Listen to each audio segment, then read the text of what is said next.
नमस्ते दोस्तों, ये हम लोग का फर्स्ट वीडियो है ऑफ 11th कॉमर्स। मेरे इस चैनल पे बीते 3 सालों में मैंने 12th के बहुत सारे कंटेंट ऑलरेडी अपलोड किए हुए हैं। एक बच्चा चाहे तो जाके प्लेलिस्ट में देख सकता है। और मुझे बहुत दिनों से मेरे ही उस 12th की वीडियोस को अपलोड करने के दौरान कमेंट के थ्रू या बच्चे जब मुझसे फेस टू फेस इंटरेक्ट करते हैं मुझसे कह रहे थे कि आप 11th का कब से अपलोड करेंगे। तो मैंने कहा भी था विद इन 1 वीक या अपकमिंग डेज में इसको हम अपलोड करना शुरू करेंगे। तो आज वो दिन आ चुका है 6 मई 2026, जहाँ पे हम बात करेंगे 11th कॉमर्स के सब्जेक्ट्स को लेके, पढ़ाई को लेके हम लोग क्या पढ़ने वाले हैं। और जो मेरा ये पहला वीडियो है आज का, हो सकता है हम लोग यहाँ ज़्यादा कुछ नया ना पढ़े to the precise with context to chapters, लेकिन आज हम डायरेक्टली बात करेंगे इस 11th कॉमर्स के सिलेबस एंड सब्जेक्ट्स को लेकर के। मुझे पता है कि भाई आज है 6 मई है, तो बहुत स्ट्रॉन्ग पॉसिबिलिटीज़ है कि बहुत सारे बच्चे ऑलरेडी कॉमर्स के बारे में लास्ट 1 मंथ अप्रैल मंथ में बहुत कुछ पढ़े होंगे, खुद से पढ़े होंगे, स्कूल से पढ़े होंगे, यूट्यूब से पढ़े होंगे, बहुत सारे उनके पास ऑप्शंस रहे होंगे। अब हम इस 11th कॉमर्स को तुम सबके लिए एक नए तरीके से देने जा रहे हैं। और एक बात, आज पहला वीडियो है तो ये फैक्ट है कि सारी बातें एक दिन में करना इम्पॉसिबल है, ठीक। तो हम लोग क्या करेंगे, धीरे धीरे आहिस्ता आहिस्ता चीज़ों को आगे ले चलेंगे। आज का जो मेरा ये लेक्चर होगा, पहला लेक्चर, वो टोटली बेस्ड है इस पे, दैट इज इंट्रोडक्शन। अब हम इस पे फोकस आज पहले क्यों कर रहे हैं, सीधा चैप्टर शुरू करने से पहले हम लोग भले ही थोड़ा लेट वीडियोस पे आ रहे हैं आज या लेक्चर्स की बात करें तो, बट मेरा पर्सनल मानना है कि जब भी हम पढ़ाई करते हैं तो हमें हमेशा अपने सिलेबस को, अपने सब्जेक्ट को, अपने कंटेंट को पहले प्रॉपर जानना चाहिए। जिसको पता है वो तो भी इसलिए जान ले क्योंकि जब तक चीज़ें कनेक्ट नहीं होती है ना, हम लोग क्या पढ़ रहे हैं, क्यों पढ़ रहे हैं, उसमें कैसे क्या कनेक्टेड है, नहीं पता होता है ना, तो वो चीज़ें कॉम्प्लिकेटेड लगता है। एंड जो बच्चे 11th कॉमर्स पहली बार इस स्ट्रीम को ऑप्ट कर रहे हैं 10th के बाद, और ये स्ट्रीम मैंने क्यों न्यू बोला, कैसे ये नया हमारे लिए है, जस्ट बिकॉज हमारे पास जो सब्जेक्ट्स यहाँ पे आएंगे इस 11th की कॉमर्स में टोटल वो आएंगे 3। नाम क्या क्या था, हम इंग्लिश की बात नहीं कर रहे हैं, ऑप्शन की बात नहीं कर रहे हैं। और एक बात और भी बेटा, ये सब तो ठीक है, हो सकता है थोड़ा फ़ैन का वॉइस तेज़ आ रहा हो तो उसको इग्नोर करना, बिकॉज हम उसको स्लो नहीं कर पा रहे हैं, अदरवाइज बहुत ज़्यादा फिर दिक्कत कर रहा है। बट इसका सॉल्यूशन निकालेंगे हम जितना जल्दी हो पाए।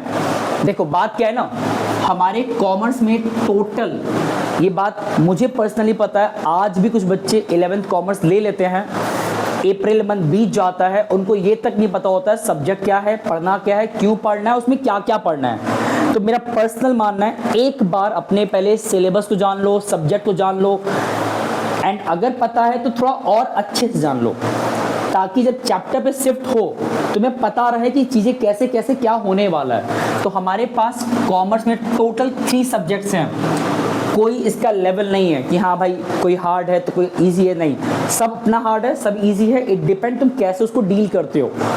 हमारे पास जो 3 सब्जेक्ट्स, नाम क्या क्या है, पहला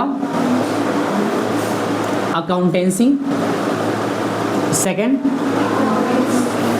economics, and third business studies. हम पूरी कोशिश करेंगे आने वाले दिनों में हम तुम लोग के लिए इन तीनों सब्जेक्ट्स के सारे कंटेंट बताएं। ये भी कोशिश करेंगे एटलीस्ट 11th के बच्चों के लिए खास करके अकाउंट तो बताएंगे 100%, यही मेरा मेन मोटिव रहेगा इस पूरे सेशन में। इकोनॉमिक्स का भी हम पूरी कोशिश करेंगे, एटलीस्ट यहाँ पे 2 हमारे होते सब्जेक्ट, नाम क्या क्या है, माइक्रो इकोनॉमिक्स एंड दूसरा स्टैटिस्टिक्स। तो मेरा ये कोशिश रहेगा हम तुम लोग के लिए इन दोनों सब्जेक्ट पे भी जितना पॉसिबल हो पाए वीडियोस बना के बता दें। अगर टाइम का थोड़ा इशू आएगा तो हम ये कोशिश कर सकते हैं कि माइक्रो तो जरूर बता दें, क्योंकि मैंने देखा है बहुत सारे बच्चों को माइक्रो में दिक्कत आता है, जस्ट बिकॉज ये सब्जेक्ट तुम्हारा कैसा होता है, कॉन्सेप्चुअल कह लो या कुछ हद तक नॉट थ्योरेटिकल, थ्योरी है बट नॉट बोरिंग वाला थ्योरी है। जो यहाँ पे सीखोगे ना वो एक कॉन्सेप्ट बेस्ड है। एग्जांपल अगर दें कि मान लो अगर हम कुछ प्रोड्यूस कर रहे हैं, प्रोडक्शन कर रहे हैं, तो प्रोडक्शन करते वक्त क्या क्या एलिमेंट्स वहाँ पे आते हैं। तुम कुछ सेल कर रहे हो, बेच रहे हो, सप्लाई कर रहे हो, तो कैसे अर्निंग करते हो, रेवेन्यू कैसे निकलता है, कुछ बना रहे हो, कितने कॉस्ट आता है बनाते वक्त, ये सब एस्पेक्ट, या कुछ मांग रहे हो, डिमांड कर रहे हो, तो इकोनॉमिक्स की लैंग्वेज में डिमांड क्या होता है, कुछ बेच रहे हो तो सप्लाई क्या होता है, जहां बेच रहे हो मार्केट क्या होता है, और जो खरीद रहा है कंज्यूमर वो सेटिस्फाइड कब होता है। तो इस तरह से बहुत सारे एस्पेक्ट्स हैं इस सब्जेक्ट में। तो ये जो हार्ड थोड़ा लगता है बच्चों को कहीं कहीं पे, यहाँ ज़्यादा बात करेंगे हम। और ये तुम्हारा जो सब्जेक्ट है ये एक्चुअली थ्योरी एंड न्यूमेरिकल इन दोनों का कॉम्बिनेशन है। न्यूमेरिकल है बट ज़्यादा नहीं है, बट स्टिल है। बट हम बात तीनों पे करेंगे आज अपने आज के इस लेक्चर में आने वाले 25 मिनट के अंदर। और हम सिर्फ इस चैप्टर्स को डिस्कस नहीं करने वाले हैं, ये भी बताएंगे कि अकाउंटेंसी में हम क्या पढ़ने वाले हैं पूरे 11th के एंडिंग तक। और कॉमर्स अगर लिए हो तो क्यों हमको ये 3 सब्जेक्ट पढ़ना जरूरी है और इसमें हम लोग क्या सीखेंगे। चलो एक काम करते हैं, शुरुआत करते हैं पहले अपने मेन वाले पार्ट से, दैट इज अकाउंटेंसी। हम दोबारा कह रहे हैं, मुझे पता है पर्सनली कि बहुत से बच्चे ऑलरेडी 1 महीना पढ़े होंगे, तो हो सकता है उनके लिए उनको बहुत नया ना लगने पाए। इस अपने फर्स्ट लेक्चर की बात कर रहे हैं, बट एक समय ऐसा आएगा 5-6 वीडियोस के बाद, ये पहला वीडियो है ना, जब हमारा 6-7 लेक्चर बीत चुका होगा, जहाँ पे हम अकाउंटेंसी के थ्योरी पार्ट कवर कर चुके होंगे एंड न्यूमेरिकल शुरू होगा, तब तुम्हारे काम का चीज़ भी आ जाएगा। बट ये भी फैक्ट है कि चीज़ों को एक बार और जानना, दोबारा जब मौका मिल रहा है उसको ढंग से सुनना, समझना, और फिर उसके बाद न्यूमेरिकल पे जाना ज़्यादा अफेक्टिव होता है। एंड इसमें तुम्हारा स्ट्रीम कोई भी हो, स्ट्रीम नहीं मतलब सब बुक कोई भी हो, डीके गोयल हो, चलो लिख देते हैं हम। बहुत सारे स्कूल में इस सब्जेक्ट में जो बुक्स प्रेफर किया जाता है, तुम्हारे पास जो भी होगा सब ओके है। या तो तुम्हें कहा जाएगा मोस्टली डीके गोयल, ये बुक का नाम है, या दूसरा एस.सी. शर्मा, एक बुक और भी है बट वो बहुत रेयरली स्कूल प्रेफर कराता है, बट मे भी कह सकता है। तो नाम जानते रहो, टी.एस. ग्रेवाल, स्पेलिंग देख लेना। तो इन 3 में से जो मोस्टली बुक हमारे आसपास रिकमेंड किया जाता है स्कूल्स में या फिर टीचर्स के साइड से, वो कौन सा है? D K Goyal and S C. Sharma. हम कोशिश करेंगे किसी एक बुक को या combination of both the books साथ लेके चले, ताकि किसी के स्कूल में जो भी बुक चलता होगा कोई दिक्कत नहीं होगा। मुझसे पर्सनली पूछो अगर, दोनों बुक में कोई दिक्कत नहीं है। किसी भी एक किताब को मन से पढ़ लोगे, अच्छे से पढ़ लोगे, तो बिलीव मी इन दोनों में जो कंटेंट है वो कुछ अलग नहीं है। टी.एस. ग्रेवाल बहुत रेयरली कहता है, तो उसके लिए परेशान नहीं होना। अब आते हैं थोड़ा सा अपने सिलेबस पे। अगर हम तुमसे डायरेक्टली पहले स्टार्ट करें अपने अकाउंटेंसी का, इस जो सब्जेक्ट हमारा है, क्यों इसको पहले दिया गया है हमारे कॉमर्स में, इसमें क्या सीखोगे और क्यों सीखोगे। हो सकता है तुम्हें कुछ बातें पहले से पता हो, चलो तुम्हें थोड़ा सा ब्रीफ के तौर पे आज डिस्कस करते हैं। जिस दिन स्टार्ट करेंगे चैप्टर 1 तो आज ढंग से बताएंगे, अभी हम बताते हैं बेसिक लेवल पे। आज की डेट में पूरे दुनिया की बात कर रहे हैं, सिर्फ इंडिया की बात नहीं कर रहे हैं, पूरे दुनिया में देखोगे ना, ऐसा क्या है जिस चीज़ का रिकॉर्डिंग नहीं हो रहा है। हर चीज़ का हम लोग क्या कर रहे हैं, अकाउंटिंग रिकॉर्ड मेंटेन कर रहे हैं अपने नॉलेज के लिए। अभी कोविड 4 साल 5 साल पहले बीता है ना, तुमने नोटिस किया हो गवर्नमेंट भी क्या कर रहा था, डेज वाइज कितने लोग रिकवर कर रहे हैं, कितने लोग रिकवर नहीं कर पाएंगे, डेथ हो गई किसी वजह से, जो भी फिगर्स था गवर्नमेंट उसका भी डेटा मेंटेन कर रहा था। कितने लोगों को वैक्सीन मिल गया, first dose, second dose, booster dose, जो भी था, मतलब समझ रहे हो, गवर्नमेंट एक एक चीज़ का हिसाब बना रहा था। और सिर्फ गवर्नमेंट क्यों, अगर हम खुद ओपन किए एक फैक्ट्री और कुछ बना रहे हैं तो हम क्या चाहेंगे, अपने उस प्रोडक्शन के दौरान जो भी पैसे लग रहे हैं उनका रिकॉर्डिंग करें, ताकि जान पाए एक्चुअल कॉस्ट कितना आया उसको बनाने में, ताकि उसके पैरेलल उसके हिसाब से अपना प्राइस रख पाए उस प्रोडक्ट का। तुम इमेजिन करके देखो कि एप्पल कंपनी अपना आईफोन लॉन्च करता है हर साल कोई ना कोई न्यू मॉडल, और प्राइस तो बढ़ा कर रखता है, तो क्या उनकी वो सेल्फिश मोटिव है कि ज़्यादा पैसे के लिए कर रहा है? ऐसा वो नहीं, वो जब कॉस्ट को देखते होंगे उनका, उसको बनाने जो लग जा रहा है वो ज़्यादा आ रहा होगा, तो उनको मजबूरन प्राइस हाई रखना पड़ता है। एक तरीके से वो अपना रिकॉर्ड मेंटेन करेंगे, अकाउंटिंग रिकॉर्ड, कि कितना रॉ मटेरियल लगा, कितना हमारा बनाने में मशीन्स लगे, कितने इलेक्ट्रिसिटी लगा, कितना रिसोर्सेस लगा, सब कुछ जोड़ के वो प्राइस को कैलकुलेट करते होंगे। तो मतलब कहने क्या है, अकाउंटिंग कितना इंपॉर्टेंट है। इनफैक्ट अगर बैंक की बात करो, बैंक एक्चुअली कर क्या रहा है, कभी नोटिस किया? वो भी पैसे का तो लेन देन कर रहा है ना, बट कभी ध्यान देना, बैंक एक एक चीज का रिकॉर्ड मेंटेन कर रहा है। क्यों कर रहा है? ताकि कभी कोई दिक्कत ना आने पाए। एक और आखिरी एग्जांपल, तुम अगर कभी वहां जाओगे किसी भी कोर्ट में, supreme court, high court, lower court, district court, anything, तुम क्या पाओगे? वहां भी एक एक प्रोसीडिंग का, एक एक जजमेंट का, एक एक स्टेटमेंट जो आप बोला जाता है, हर चीज का रिकॉर्ड होता है। एंड लास्ट एग्जांपल सोचो, हमारा जो सबसे बड़ा एक हाउस है, पार्लियामेंट, लोकसभा एंड राज्यसभा, कभी नोटिस किया वहाँ पे भी कौन पर्सन वहाँ पे क्या कह रहा है, एक एक वर्ड टू वर्ड रिकॉर्ड में जाता है उनके आर्काइव में, ताकि आने वाले 50-100 साल बाद भी कोई अगर जानना चाहे कि आज से 100 साल पहले इस डेट के दिन इस समय पे इस पर्सन ने क्या कहा था, कोई जान सके। अब इमेजिन करो अगर आज उसका रिकॉर्ड ना बन रहा हो, कोई जान पाएगा कि कौन किसने क्या वर्ड कहा था? नहीं। तो अकाउंटेंसी क्या होता है?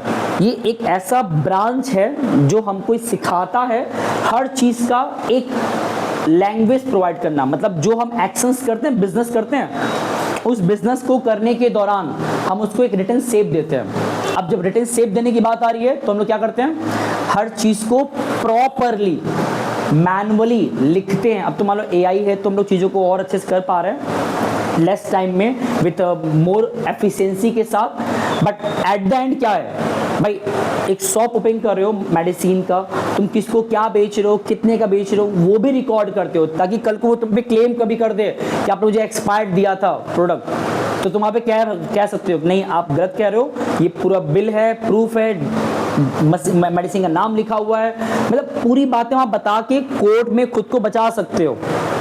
तो एट द एंड तुम नोटिस करो अकाउंटेंसी कितना इंपॉर्टेंट है। आज किस जगह पे नहीं, तुम्हारे स्कूल जाते हो, तुम्हारे क्लास टीचर क्या करते हैं, तो तुम्हारे अटेंडेंस का रिकॉर्ड मेंटेन करते हैं, ताकि तुमको साल का अंत जब आए तो रिपोर्ट कार्ड जब देते हैं वो, तो उसमें लिख कर देते हैं कि तुम कितने दिन आए थे, कितने दिन में से, तो तुम खुद में जान पाते हो। पूरे साल भर में जितने एग्जाम्स देते हो उसका भी रिकॉर्ड वो मेंटेन करते हैं हर टेस्ट के बाद, unit test, half yearly, annual. क्यों करते हैं? ताकि एट द एंड बता सके तुमने पूरे साल भर में कैसा परफॉर्मेंस किया।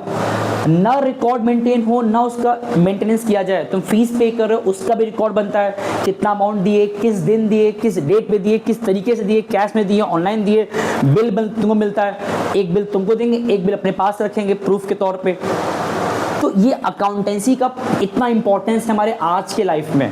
शायद ही कोई ऐसा, तुम समझ सकते हो, एक बच्चा पैदा भी हो रहा है तो जो उसके डेट ऑफ बॉर्न, जिस वक्त वो पैदा हो रहा है उसी वक्त उसका रिकॉर्ड मेंटेन होता है। बर्थ सर्टिफिकेट बनता है ना बने तो बड़ा दिक्कत करता है, आगे चल के बहुत सारे प्रॉब्लम्स आ सकते हैं। तो ओवरऑल अकाउंटेंसी पढ़ना अच्छा है, बहुत अच्छा चीज़ है। बस फ़र्क इतना है, तुम पहली बार पढ़ने जा रहे हो तो ऑब्वियस सी बात, तुमको पूरी बातें जो मैंने खुद सीखा 8-9 सालों में सब तुमको बता दें इम्पॉसिबल है। लेकिन हम लोग डेज वाइज जब आगे बढ़ेंगे, अभी तो पहला वीडियो है, एक समय आएगा जहां हम लोग चीज़ों को आगे ले जाएंगे। आ जाओ, लेट हो गया, जल्दी आओ, बैठो। तो एक समय ऐसा आएगा जहां पे हम लोग चीज़ों को जब आगे ले जाएंगे, प्रोसीड करेंगे, तो तुम्हें अकाउंटेंसी को पढ़ना पसंद हो जाएगा। जिस तरह मुझे मैथ पढ़ाना पसंद है, उसी तरह अकाउंटेंसी में भी बहुत कुछ सीखने लायक है। बस फ़र्क इतना है कि क्या तुम उसके लिए तैयार हो। अगर चीज़ों को सीखने के माइंडसेट से आओगे तो इजी लगेगा और बहुत इंटरेस्टिंग लगेगा। ये ध्यान देना, इसके स्टार्टिंग का करीब 20% थ्योरी है, और बात का 80% क्या है। बट अगर मुझसे पर्सनली पूछो तो accountancy is totally 100% numerical subject, but because पहली बार इसको पढ़ने जा रहा हूँ लाइफ में एज ए स्ट्रीम लियो, इसलिए पढ़ने जा रहा हूँ पहली बार, तो ये तो फैक्ट है। जब पहली बार कोई चीज़ पढ़ते हो तो बिना उसके बेसिक्स को जाने तुम डायरेक्टली उसके न्यूमेरिकल पार्ट को नहीं पढ़ सकते हो। ये कुछ वैसे समझो, एक डॉक्टर को अगर सर्जरी करना है वो डायरेक्ट जाके चला जाए ओटी में, ऑपरेशन थिएटर में, और शुरू कर दे सर्जरी करना, तब तो कहानी खत्म। जो इंसान बचना चाहिए वो बचेगा कभी कभी।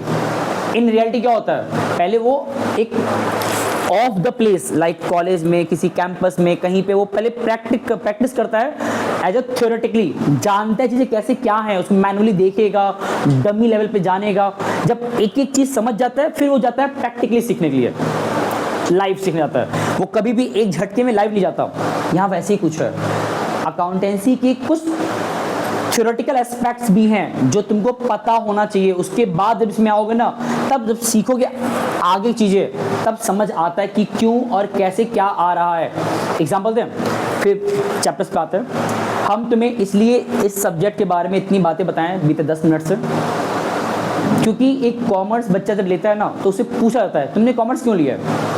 सबसे पहला सवाल पूछते हैं, भाई साइंस तो मान लो लिए होते हैं तो साइंस तो 10th पढ़ ही रहते हैं तो कंटिन्यू करो एक तरीके से। ह्यूमैनिटीज़ लेते हैं तो आप तो वो भी पढ़े हो, SST कंटिन्यू हो रहा है। कॉमर्स ही एकमात्र सब्जेक्ट है जहाँ तुमसे सवाल पूछा जाता है डे 1 कि कॉमर्स क्यों, क्या सोच के। बहुत बच्चे ऐसा गंदा जवाब देते हैं, CA बनना है।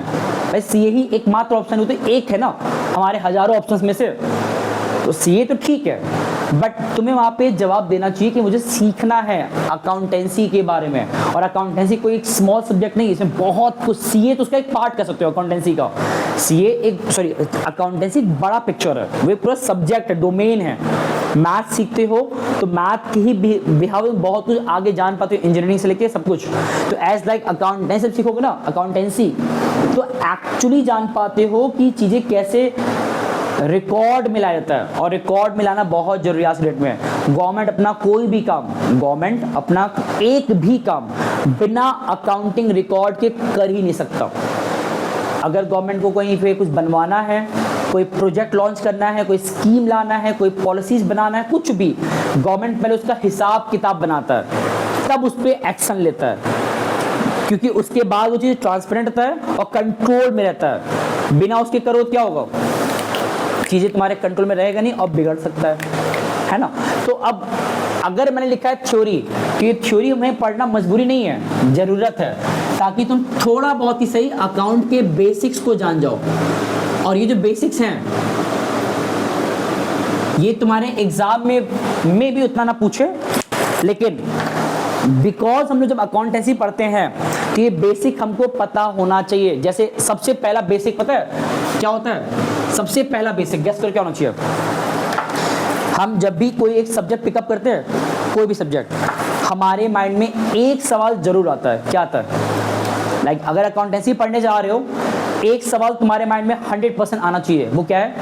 ये सब्जेक्ट है क्या, इसमें क्या सीखेंगे, इसका कॉन्सेप्ट क्या है, डेफिनेशन क्या है, मेरिट क्या है, डिमेरिट क्या है, फीचर्स क्या है, या टाइप्स क्या है, लिमिटेशंस क्या है, ब्रांचेस क्या है, ऑब्जेक्टिव क्या है, फंक्शंस क्या है। समझ रहे हो?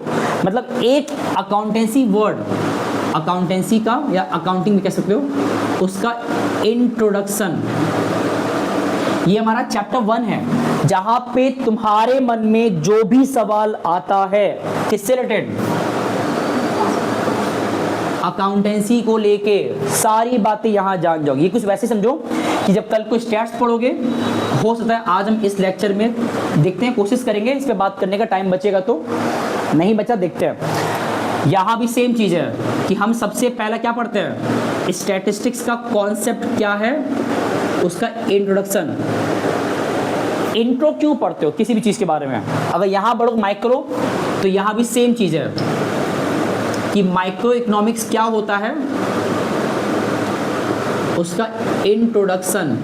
एंड यहाँ भी लास्ट बिजनेस के बारे में जब आओगे, ये तो सबसे मज़ेदार है। मतलब अगर मेरा पर्सनल मानो, थ्योरेटिकली बहुत कुछ सीखोगे, थ्योरेटिकली नॉट न्यूमेरिकली, यहाँ न्यूमेरिकल नहीं है, बट थ्योरेटिकली यहाँ पे तुम एक्चुअली जान जाओगे कि business is what all about, ये होता क्या है। और बिजनेस को जानना इसलिए बहुत जरूरी है क्योंकि तुम्हें भी मार्केट में जाना है सामान खरीदने, बेचने या फिर डीलिंग करने के लिए। आज नहीं तो कल, अभी छोटे हो नहीं जाते होगे, कभी तो जाओगे। तो तुम्हें बिजनेस कैसे करते हैं, क्यों करते हैं, क्या करते हैं, ये अंडरस्टैंडेबल लेवल पे पता होना चाहिए। बैंक कैसे बिहेव करता है, या मेरा कल को खुद को मन किया 12th के बाद बिजनेस करने का, तो कैसे करें और किस तरह होता है, पैसे कहाँ से अरेंज होते हैं बिजनेस करते वक्त, क्या अपना पैसा लगाते हैं कि बाहर से मांगते हैं, अगर बाहर से मांगते हैं तो कहाँ से मांग सकते हैं, ऑप्शन मेरे पास क्या है, सामान मुझे बेचना है तो कहाँ कहाँ बेच सकते हैं, सिर्फ अपने लोकेलिटी में या पूरे कंट्री में या कंट्री के बाहर। अगर कंट्री के बाहर बेचना है, एक्सपोर्ट करना है, इंपोर्ट करना है, जो भी, तो कैसे करते हैं, प्रोसेस क्या है। मतलब माइंड में इतने सवाल आने चाहिए बिजनेस पढ़ते वक्त कि अगर बिजनेस कर रहे हो तो अपने अकेले के बलबूते बिजनेस करोगे, ऐसा हो ही नहीं सकता। तुम्हें बहुत सारे सपोर्टिव सर्विसेज होते हैं जो हेल्प करते हैं बिजनेस को अच्छे से कराने में, लाइक इंश्योरेंस। इमेजिन करो आज के डेट में अगर इंश्योरेंस कंपनी को हटा दोगे ना, तो कितने लोग तो एक्सपोर्ट इंपोर्ट करना बंद कर देंगे। बताओ क्यों? क्योंकि 90% एक्सपोर्ट कैसे हो रहा है या इंपोर्ट कैसे हो रहा है, सी रूट से, ओशियन से, और कितना डेंजरस है। कभी अगर डूब गया जहाज तो पूरा कहानी खत्म, जहाज भी गया, सामान भी गया, पैसा नुकसान अच्छा खासा हो जाएगा। तो इमेजिन करो इंश्योरेंस कंपनी तुम्हें कितना हेल्प कर रहा है इंश्योरेंस दे करके, कि ठीक है नुकसान होगा तो उसमें आपको कंट्रीब्यूट कर देंगे, तो आपका नुकसान आपको अकेले बियर नहीं करना पड़ेगा। सेम लाइक बैंक भी है। तुम बताओ आज के डेट में किसी के पास ज़्यादा पैसा है क्या, कैश के फॉर्म में नहीं, बैंक हेल्प करता है पैसे फंड करा के। तो इन सभी सब्जेक्ट्स का जो चैप्टर 1 है वो तुम्हें एज ए इंट्रो मिलता है। इंट्रो क्यों मिलता है? बिकॉज कॉमर्स पढ़ ही रहे हो पहली बार, तो एक लेवल तक इंट्रो के लेवल पे चीज़ों को जानो। और जो ये पहला वीडियो मैं देख रहे हैं आज, हम ये बातें इसीलिए कर रहे हैं, ये सब मुझे बात करना था अप्रैल के स्टार्टिंग जब बच्चा पहली बार पढ़ता है, बट बिकॉज हम लोग लेट स्टार्ट कर रहे हैं, तो मैंने एक फ्रेज कहीं पढ़ा भी था कि it's I know it is late but it is not too late. तो अगर थोड़ा लेट शुरू हुआ 1 महीने बाद तो भी कोई दिक्कत नहीं है, बट जब शुरू हुआ है तो ढंग से ही पढ़ना है। और कब तक पढ़ना है? अगले साल के जनवरी के लास्ट डेट तक। मेरा टारगेट यही है, जब नीचे 12th का हम स्टार्ट किए पढ़ाना, तो वहाँ मैंने टारगेट रखा है 30 नवंबर, प्री बोर्ड के पहले उनके पूरा ढंग से पढ़ाने का। बट तुम्हारे केस में क्या है, 11th में 31 दिस जनवरी, और हमारे पास समय का कोई दिक्कत नहीं है। सिलेबस बहुत ज़्यादा नहीं है, आसान भी नहीं है, हार्ड भी नहीं है, सब मिक्सअप है, लेकिन समय है हमारे पास। तो जब समय है तो ढंग से पढ़ना है, कोई जल्दीबाजी नहीं है। और ये मान के चलो आने वाले 15-20 दिन बाद या इस मई मंथ के एंडिंग आते आते, जिस तरह मैंने 12th में 1 महीने पढ़ाने के बाद एक कंफर्टेबल स्पेस तक पहुंच चुके हैं सिलेबस के लेवल पे, यहाँ भी होगा। आज हम सिर्फ इतना बातें करेंगे, जनवरी जब आएगा अगले साल, तुम नोटिस करना तुम ही लोग वही रहोगे बच्चे जो ये सब जितना लिखेंगे नीचे हम सब तुम लोग पढ़ चुके होगे। फिर उस टाइम पे जो हम चाहते हैं कि एक बच्चे के माइंड में कॉमर्स को लेके बहुत सी बातें होना चाहिए, वो तुम्हारे माइंड में आ चुका होगा। फिर जब जाओगे 12th में, तब मेरे लिए आसान रहेगा तुमको 12th पढ़ाना, क्योंकि वहाँ मुझे तुमको कॉमर्स में ढालना नहीं है। अब वो तुम 11th में हो गए हो, बस मेरा काम क्या रहेगा वहाँ पे प्रोसीड करके और उसको एक स्टेप आगे ले जाना। तो इसका मतलब ये है 11th पूरा साल बीत जाएगा हमारा कॉमर्स को समझने, जानने और सीखने में। 12th जाओगे तो उसको एक लेवल और अपग्रेड हो जाता है। तो अब आते हैं अपने अकाउंटेंसी के चैप्टर्स पे, जो मैंने कहा 21 थ्योरी है। सुना कैसे है? चैप्टर 1 अकाउंटेंसी का इंट्रो। यहाँ तुम वो सारे सवाल जान जाओगे, अकाउंटेंसी क्या होता है, फीचर्स क्या है, प्रोसेस क्या है, फंक्शंस क्या है, लिमिटेशंस क्या है, ऑब्जेक्टिव्स क्या है, टाइप्स क्या है, अकाउंटेंसी कितने तरह से कर सकते हैं, इसकी क्वालिटीज क्या हैं, हमारे उस अकाउंटिंग डेटा को इस्तेमाल कौन लोग करते हैं, यूजर्स। ये सारे जो जवाब हमारे माइंड में चलता है चैप्टर 1 पढ़ते वक्त, ये सब जान जाओगे। बट एक चैप्टर के जस्ट बाद आता है, उसका नाम क्या है? That is accounting terms. और इसके बाद एक और आएगा, अकाउंटिंग बेसिस, या चलो एक और लिखते हैं, प्रिंसिपल्स एंड नेक्स्ट क्या आएगा? Accounting basis. These 4 chapters are our theory chapters।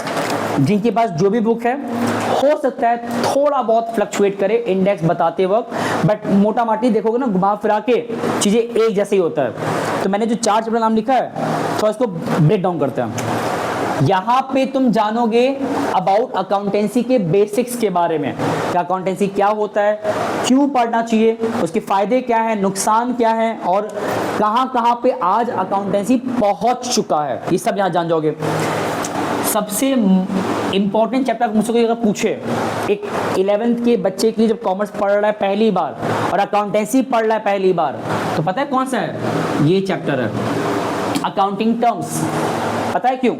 ये चैप्टर तुम्हें एक तरह से अगर नहीं पढ़ोगे और तुम आगे पढ़ते रहोगे तो भी सीख जाओगे अपने आप, क्योंकि यहाँ पे है क्या, जो भी टर्म्स हम अकाउंटेंसी में यूज करते हैं, वर्ड्स, भाई जैसे अगर डॉक्टरी कोई पढ़ने जा रहा है तो वहाँ पे बहुत सारे वर्ड्स होते हैं। अगर वो सर्जन बनने जा रहा है तो सर्जरी के टाइम पे जो भी होते हैं इंस्ट्रूमेंट, उनके नाम होते हैं। जब तुमको नाम ही नहीं पता वहाँ पे क्या सर्जरी कर पाओगे? तुमको नहीं पता इसको बोलते थर्मोमीटर, तब तो कहानी हो चुका। वहाँ तुम पूछोगे, मांगोगे तो टाइम निकल जाएगा। हर चीज़ के बारे में पता होना चाहिए कि कौन सा चीज़ क्या होता है, हर चीज़ का टर्म पता होना चाहिए। तो एज लाइक दिस अकाउंटेंसी में भी क्या होता है, एक नहीं हजारों टर्म्स हैं। तो क्या सबको सब पढ़ना है आज इसी वक्त या इसी 11th क्लास में? नहीं, जो टर्म अभी जरूरत है हम उतना सीख जाएंगे, जैसे से बड़े होंगे तो और जान जाएंगे। जैसे फॉर एग्जांपल जब तुम नर्सरी में थे तो वहां तुम्हें जो टीचर ने सिखाया ए फॉर क्या होता है, बोलो क्या होता है? वहां तुम्हें क्यों बताया गया सिर्फ ए फॉर एप्पल होता है? क्यों नहीं बताया गया ए फॉर एरोप्लेन भी होता है? और जहां तुमने एक बच्चे ने गलती से बोल दिया ए फॉर एरोप्लेन तो डांट पड़ता था, क्यों? क्योंकि टीचर को पता है भी छोटे क्लास में हो, एक टर्म जान जाओ एटलीस्ट ए से, जो भी एक टर्म एप्पल जो कि बहुत कॉमन है, बच्चे जल्दी आते थे, खाने समान है। बच्चा बड़ा होता है तो उसको मालूम होता है नहीं ए फॉर एप्पल थोड़ी होता है, ए फॉर अंगेज भी होता है, मतलब मेरा नाम होता है। तो कहने का मतलब क्या है, समझो बात को, कि बहुत से वर्ड्स थे हमको बताया गया जो उस वक्त जरूरत था एटलीस्ट उस ए को याद करने के लिए, अल्फाबेट को। तो उसी प्रकार यहाँ पे जब आओगे 11th क्लास में, मेरा पर्सनल मानना है ऑन एवरेज 25 से लेके 30 इतने टर्म्स तो तुमको पता होना चाहिए मिनिमम अभी प्रेजेंट में, इसी क्लास में आते 11th क्लास में आते। जैसे मुझसे पूछोगे हम तुम्हें 400 टर्म बता सकते हैं या उससे और ज़्यादा, बट तुम्हारे अभी कोई काम का नहीं है, वो तुम खुद सीखोगे समय के साथ जब और बड़े हो जाओगे। बट 25-30 तो अभी जानना पड़ेगा, बहुत जरूरी है। एग्जाम्पल देखते हैं, 25 में से एक आज जानना चाहते हो? आज ही चलो मान लेते हैं शिक्षा को अपना एक शॉप ओपन करना है, ठीक है, और उस शॉप में वो अपना ही पैसा लगाना चाहती है, करीब करीब 1 लाख रुपीस, इतना बड़ा अमाउंट। उसने पैसा कहीं से अपना अरेंज किया घर से मांग करके, अब इसका वो मन है कि अपने ही बिजनेस में अपना पैसा लगाएंगे, किसी से मांगने नहीं जाएंगे, ताकि मेरा फर्म मेरा खुद का बिजनेस कहलाए, जहां मेरा ही पैसा लगाओ, मुझे किसी को देना नहीं है, और जो कमाएंगे अपने पास रखेंगे। अब इसी एग्जाम्पल में अब पता है मेन चीज क्या है, जो पैसा शिक्षा ने एज अ ओनर अपने ही बिजनेस में इन्वेस्ट किया, उसको एक वर्ड हम कहते हैं अकाउंटेंसी के इस सब्जेक्ट में, पता वर्ड क्या है? उसको हम कहते हैं कैपिटल। क्या बोलते हैं? तो ये वर्ड तुम जब भी सुनते हो तो समझ जाओ कि capital is the amount which the owner invest in his own business. जो पैसा हम अपने बिजनेस में लगाते हैं उसे क्या बोलते हैं? इतना सिंपल है। तो मैंने एक बताया, ऐसे बहुत सारी चीजें हैं, ये सब हम जानेंगे चैप्टर पढ़ते वक्त। अभी हम तुम्हें सिर्फ डिस्कस कर रहे हैं कि बिकॉज इस सब्जेक्ट को पढ़ते वक्त तुम्हें वो 20% बेसिक पता हो। अब जिसको पता ही नहीं कैपिटल क्या होता है, क्या वो आगे न्यूमेरिकल लगा पाएगा? इम्पॉसिबल है। तो इसी तरह बहुत से टर्मिनोलॉजीज हैं, वो अपने ही फर्म में से पैसा निकाल रही है अपने पर्सनल यूज के लिए, उसे क्या बोलते हैं? वो भी एक वर्ड दिया गया है, not diary, it's drawing. Exactly, देख रहे तुम लोग बेटा, 1 महीना पढ़ कर आए हो, बट हम तुम लोग को अगेन, सिर्फ तुम लोग को नहीं, जो वीडियो देख रहे हैं उनके लिए भी, हम हर एक बच्चे को ये मान के चल रहे हो बच्चा 0 लेवल पे है, और हम एकदम down to earth from 0 start किए हैं। भले लेट हैं फिर भी कह रहे हैं, बट इस समर वेकेशन जो स्कूल बंद होता है ना, वी विल कवर इट, अपना सिलेबस आगे बढ़ा लेंगे हम। और जो थोड़ा नॉइज भी है फैन का, उसको थोड़ा कोऑपरेट करना है, दैट्स इट। अब एक और हमारा चैप्टर का नाम है, क्या लिखा है? अब पता है यहाँ पे क्या सीखोगे? इस अकाउंटिंग प्रिंसिपल में हम वो बातें जानेंगे जो हेल्प करता है हमें अकाउंटिंग करते वक्त। हर चीज को करने के पीछे नियम कायदे होते हैं। तुम अपने मन से करोगे तो क्या होगा? तो उसका एक मीनिंगफुल रिजल्ट नहीं मिलता है। बट जब तुम किसी चीज़ को नियम के तहत करते हो, रूल्स के हिसाब से करते हो, प्रिंसिपल्स को फॉलो करते हो स्ट्रिक्टली, तब तुम्हारे उस बिजनेस को करने के पीछे जो मकसद होता है वो पूरा होता है एंड हमारा जो अकाउंटिंग रिकॉर्ड है वो अच्छा बनता है। ऐसा शायद ही कोई स्कूल होगा जो प्रिंसिपल्स को फॉलो नहीं करता है, जो यहाँ तुम पढ़ोगे भी आगे चल के। और सिर्फ स्कूल नहीं, हॉस्पिटल हो गया, हम लोग खुद एग्जाम्पल दें, एक इसमें प्रिंसिपल आएगा जिसका पता नाम क्या है, इसका नाम है गोइंग कंसर्न प्रिंसिपल। पता है क्या होता है कि जब भी बिजनेस स्टार्ट करो तो हमेशा ये माइंडसेट रखो कि बिजनेस हम करेंगे कैसा, लॉन्ग लास्टिंग, लंबे समय तक करेंगे। ऐसा ना हो कि तुम बिजनेस स्टार्ट कर रहे हो सिर्फ 1 साल के लिए, नहीं, जब तक बिजनेस चल सकता है, प्रॉफिट हुए जा रहा है, लॉस नहीं हो रहा है, चीजें हमारे फेवर में चल रही हैं, कोई इलीगल काम नहीं हो रहा है, कोई कोर्ट काम, कोई स्टे नहीं मिल रहा है, तो बिजनेस करते रहो भाई। बिजनेस का मतलब होता है always you have to do that work, बीच में रोकना नहीं चाहिए। तो बिजनेस जब भी करने का माइंडसेट रखो तो it must be with the mindset of going concern, लंबे समय तक करना है, ये होना चाहिए अप्रोच। ये प्रिंसिपल भी है। जब जो इस माइंडसेट से बिजनेस ओपन नहीं कर रहा है तो बिजनेस ना ओपन करे, इट्स बेटर। तुम बिजनेस ओपन कर रहे हो इस मकसद से कि 1 महीना बंद कर दें, 1 महीने के बाद, तो इट्स बेटर आज ही बंद कर दो, क्योंकि बिजनेस का मतलब होता है जब तक चीजें फेवर में करते रहना चाहिए। अदरवाइज तुम्हें बिजनेस अगर नहीं करना है तो कुछ और करो फिर। तो ये एक प्रिंसिपल से बहुत से पढ़ेंगे। फिर लास्ट बेसिस, जब भी बिजनेस करते हो तो उसके होते हैं बेसिस, एंड यहाँ पे एक और आएगा हेडिंग प्रोसेस, कि जब बिजनेस करोगे तो उसका एक तरीका होता है। तुम सॉरी नॉट बिजनेस, अकाउंटेंसी करो, अकाउंटिंग करते हो ना, तो अकाउंटिंग भी करते वक्त उसका एक प्रोसेस है, हम उसको भी इग्नोर नहीं कर सकते हैं। तो अकाउंटिंग करोगे तो प्रोसेस है वो फॉलो करना होता है, हर कोई करता है, हम भी करते हैं, तुम्हारा स्कूल भी कर रहा होगा, कोई हॉस्पिटल वो भी करता होगा, कोई कंपनी वो भी करता होगा, सब करते हैं। एंड व्हाट इज बेसिस, कि अकाउंटिंग करने के 2 ही तरीके हैं, या तो अपने सारे एक्शंस कैश में रखोगे, या फिर कैश एंड क्रेडिट, एक टर्म होता है उधार, सब में मिला करोगे। जैसे कोई लॉयर है वो क्या करता है, वो कोशिश करता है कैश में काम करने का, हॉस्पिटल कैश में काम करने का, बट स्कूल वो काम करता है उधार पे भी। ऐसा होता है क्या, एक बच्चे ने 2 महीना फीस नहीं पे किया, उसको स्कूल से निकाल दिया गया, ऐसा होता है? नहीं, क्योंकि उनको पता बच्चा कहाँ जा रहा है, उसको पढ़ना ही पूरे साल तक, तो वो थोड़ा सा आगे पीछे एडजस्ट करके उतना मैनेज कर लिया था कि बच्चा दे ही देगा एट द एंड, आते आते मार्च आते आते। तो मतलब स्कूल कहीं ना कहीं 2 जो होते हैं बेसिस, कैश एंड अक्रूवल, ये वर्ड्स है, दोनों आगे पढ़ेंगे तो डिस्कस कर रहे हैं। जितनी थ्योरी देख रहे हो ना, ये सारे थ्योरी एक्चुअली तुमको अकाउंटेंसी से इंटरेक्ट कराते हैं। ये थ्योरी अपने आप में पूरा हो जाएगा फिर पूरा अकाउंट जान जाओगे, ऐसा नहीं है, बट एक हद तक इतना पढ़ने के बाद तुम्हें अकाउंटेंसी में क्या है समझ आना शुरू होगा और पढ़ने का मन करेगा। फिर उसके बाद यहाँ से शुरू होता है न्यूमेरिकल का सिस्टम। तो हम क्या करेंगे, अभी बहुत ज़्यादा नहीं, सिर्फ लिख कर देते हैं हम थोड़ा सा। ये जो प्रोसेस था ना, यही प्रोसेस तुम पढ़ते हो न्यूमेरिकल के कॉन्टेक्स्ट में आगे चल के। जब भी तुम प्रोसेस की बात करोगे सबसे पहला होता है, बट उस प्रोसेस के भी पहले एक चैप्टर है जिसका नाम क्या है, अकाउंटिंग इक्वेशन। ये क्या होता है, जब भी तुम बिजनेस करोगे ना या अकाउंटिंग रिकॉर्ड मेंटेन करते हो तो वहां पे एक इक्वेशन फॉलो होता है जो यूनिवर्सल है, कि हमारे फर्म में जितना पैसा लगा होता है हमारा अपना, या जो पैसा बाहर से मांगते हैं उसको नाम दिया गया है कैपिटल, और जो पैसा बाहर से मांगते हैं उसको बोलते हैं लायबिलिटी। दोनों को जोड़ के जितना पैसा इकट्ठा हो जाता है उसको बोलते हैं एसेट्स। तो ये इक्वेशन बनता है कि assets is equal to liabilities plus capital.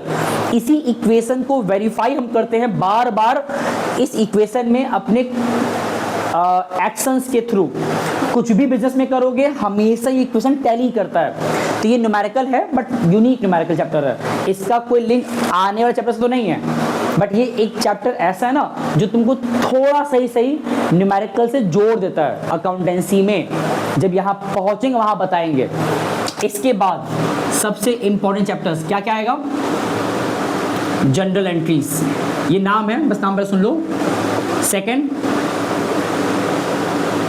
Laser, third cash book, fourth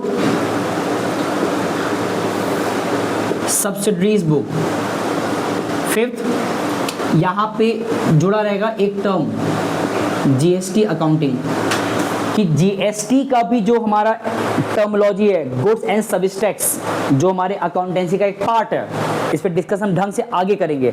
अभी से इतना जान लो, ये जितने चैप्टर्स देख रहे हो यहाँ से यहाँ तक, इसमें एक और जोड़ लो, ट्रायल बैलेंस, ट्रायल, ये सारे चैप्टर्स ऐसे हैं ना जो एक्चुअली है तो न्यूमेरिकल, लेकिन ये हमको सिखाएगा कि अकाउंटेंसी करते कैसे हैं। भाई ऑब्वियस सी बात है, हम सबसे पहले क्या करना चाहेंगे, चीज़ों को रिकॉर्ड करना। भाई किसी भी चीज़ का हमारे पास इन्फॉर्मेशन कैसे मिलता है, जब उसको हम रिकॉर्ड में लाते हैं, रिकॉर्ड में, और रिकॉर्ड में लाने के बाद हम उसे क्या करते हैं, क्लासिफिकेशंस करते हैं। तो accountancy is all about recording, classifying, फिर उसको हम समराइज भी करते हैं। ये जितने भी देख रहे हो जो नाम लिखा है, रिकॉर्डिंग, क्लासिफाइंग, समराइजिंग, ये एक्चुअली अकाउंटेंसी का प्रोसेस है। कि जब भी अकाउंटिंग कहीं होते हुए देखोगे, अपने स्कूल में, हॉस्पिटल में, किसी बड़े बड़े फर्म्स में, या खुद कभी करोगे फ्यूचर में बिजनेस करते वक्त, ये सब तुम लोग फॉलो करोगे कहीं ना कहीं। हम लोग पढ़ेंगे एक मैनुअल वे में, एक कॉमन पैटर्न में, बट हर कोई इसको मॉडिफाई करके अपने अकॉर्डिंग एडजस्ट कर सकता है।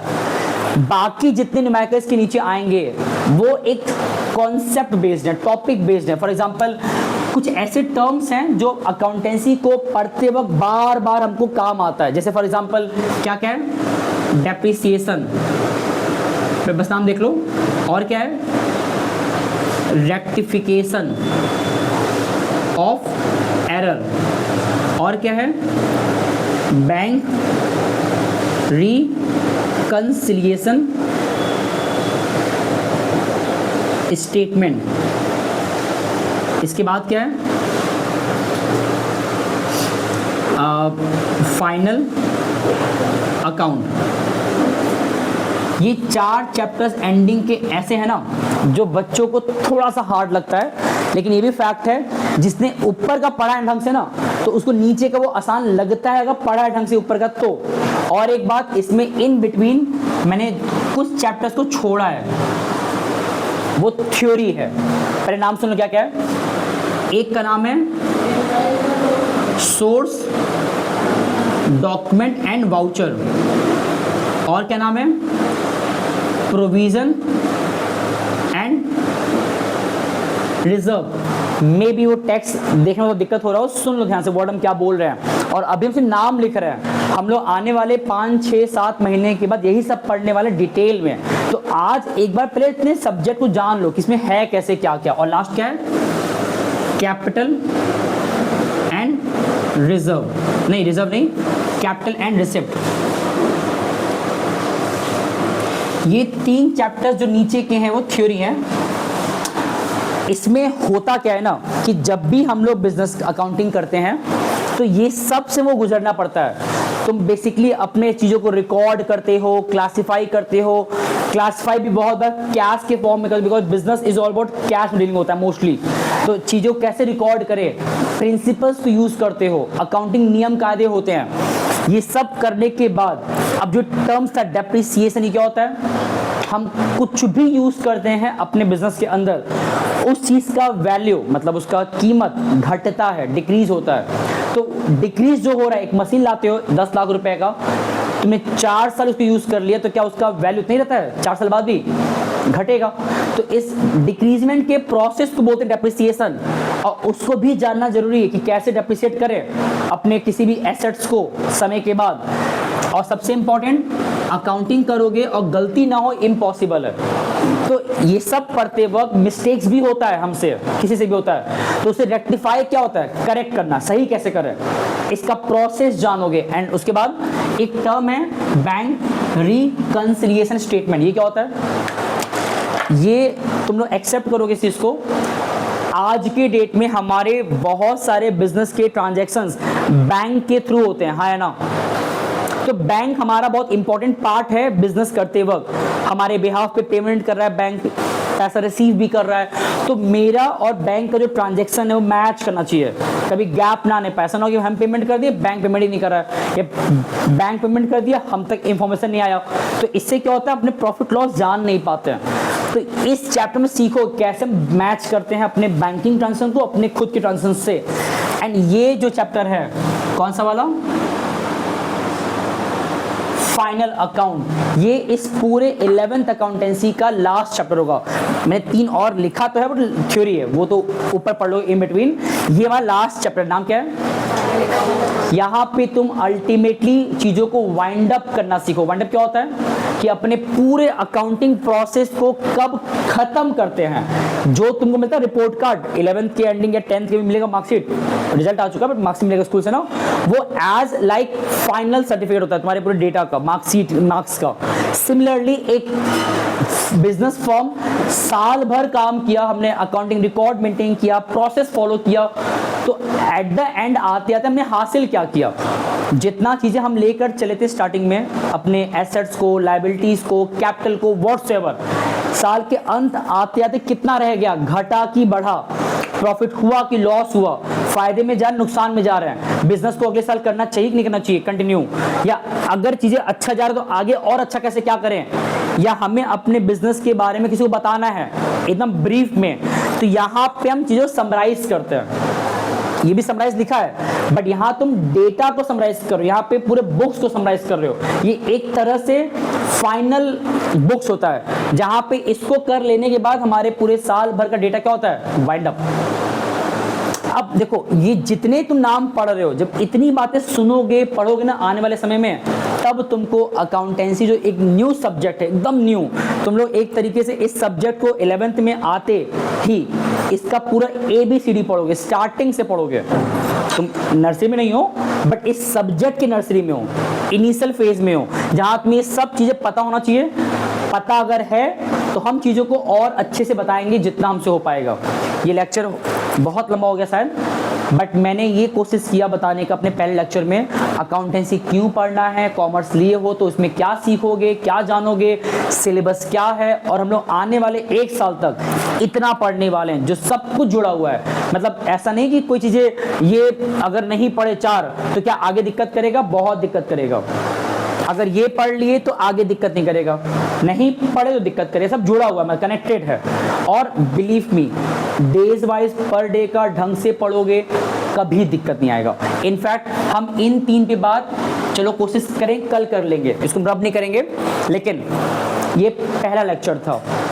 जो बच्चे पहली बार देख रहे हैं थोड़ा सा अपने घर पे टाइम सेट करके 40 मिनट 35 मिनट का फिक्स कर लो चीज़ों को देखने के लिए, और जो यहाँ बैठे हुए हैं वो इन चीज़ों को लिख करके ढंग से रिवाइज करना शुरू कर दो। चीज़ें आसान है बट आसान तब है जब चीज़ों को उस तरीके से क्या करोगे, साथ साथ चलोगे, पर डे का पढ़ोगे और देखोगे। आज हमने बात किया बेसिक लेवल पे, कल और बात करेंगे, और न्यूमेरिकल कहाँ से हम पढ़ाएंगे वो बता देंगे।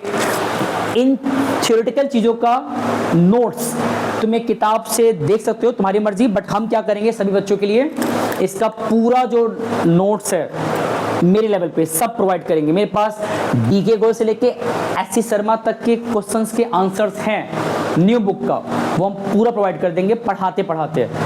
अब जो बच्चे पहली बार मेरी वीडियो देख रहे हैं या मुझसे पहली बार इंटरेक्ट हो रहा है, हम चाहते हैं कि एक बार तुम लोग मुझसे कांटेक्ट कर लो मेरे कांटेक्ट नंबर पे।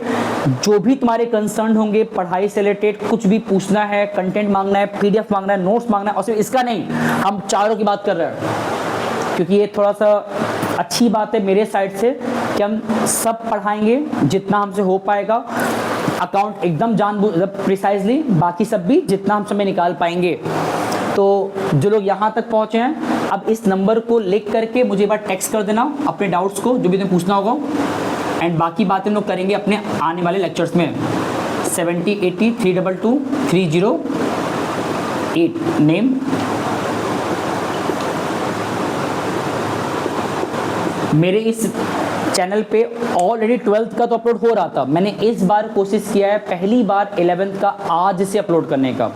मुझे पता है इतना आसान नहीं है चीज़ों को आगे ले जाना, बट जिस तरह 12th का ला चुके हैं यहाँ तक, बीते 2-2.5 सालों में वीडियोस अपलोड करके, एंड इवन बीते 1 महीने से अपलोड लगातार करके 12th का 11th का भी हो जाएगा। बस फ़र्क इतना है कि जो देखेगा उसको कंसिस्टेंट होकर देखना पड़ेगा। बाकी चलो मिलते हैं नेक्स्ट वीडियो में। ये जितनी बातें बता रहे हैं इसको ध्यान देना, एंड अपने जो भी कंसर्न्स हैं बिल्कुल कमेंट में बता सकते हो, उसको हम डिस्कस जरूर करेंगे नेक्स्ट वीडियो में, आने वाले वीडियोज़ में। बस ये जितना बातें बता रहे हैं इसको भूलना मत, क्योंकि हम लोग अब इसी क्रम में चीज़ों को ले चलेंगे। कोशिश करेंगे ये 4 थ्योरी जितना जल्दी हो पाए वाइंड अप करेंगे, शॉर्ट में डिस्कस करके, लेकिन अच्छे से बता करके। लिखवाने में जोर नहीं देंगे बिकॉज वो टाइम टेकिंग होता है, मेरा कंसर्न समझाने में ज़्यादा रहेगा। कंटेंट हम तुम्हें डायरेक्टली भेज देंगे, बस मुझे टेक्स्ट कर देना PDF फॉर्म में, वो बेस्ट रहेगा, बुक ज़्यादा अच्छा रहेगा। बाकी जब न्यूमेरिकल पे आएंगे तब वहाँ अच्छे से आगे बातचीत होगा, माइक्रो भी डिस्कस होगा, स्टैट्स भी डिस्कस होगा समय आने पे। बट अभी जितना बातें कहें उसको सुनो ध्यान से। कॉमर्स लेने के बाद ये सब बातें पता होना चाहिए। सिर्फ डायरेक्ट चैप्टर पढ़ रहे हो बिना आगे पीछे का जाने, तब सब बेकार है। चलो इसको वाइंड अप पढ़ा करते हैं, नेक्स्ट वीडियो मिलेंगे तो और आगे बात करेंगे। इसका स्क्रीनशॉट ले सकते हो, और चलो मिलते हैं नेक्स्ट वीडियो में। धन्यवाद, थैंक यू। सेव करो।